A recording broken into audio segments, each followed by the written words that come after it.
আজি বনাও father's day special cake তাৰ বাবে মই লৈছোঁ 2 পেকেট মেৰিগোল্ড বিস্কুট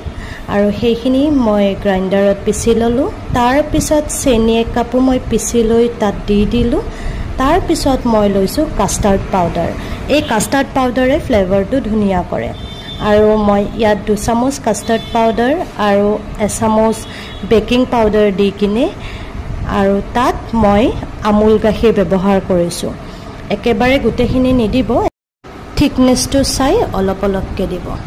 তাৰ পিছত মই তাত অকমান ৰিফাইন তেলো দি দিলোঁ তাৰ পিছত মিক্স কৰি দিলোঁ আৰু চাওকচোন এনেকুৱা হোৱাৰ পিছত মই কি কৰিলোঁ এটা পাত্ৰত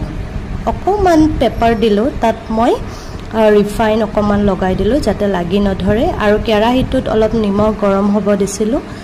তাৰ পিছত এনেকৈ টিফিনটো দি তাত কেকখিনি বহাই দিলোঁ আৰু চাওক কি ঢাকি দিছোঁ আৰু 45 মিনিট পিছত মই এনেকৈ চেক কৰি চাইছোঁ যেহেতু চুৰিত লগা নাই গতিকে মই নুমুৱাই দিলোঁ আৰু এয়া চাওক স্পঞ্জটো বিৰাট সফট হৈছে মই একো ক্ৰীম ব্যৱহাৰ কৰা নাই একদম নৰ্মেল যোনটো কৰিছোঁ তেনেকৈ কিন্তু কাটিলে চাওক জীয়েকে ৰাতিপুৱাই পুৱাই দেউতাকক কাটিব নিদিয়ে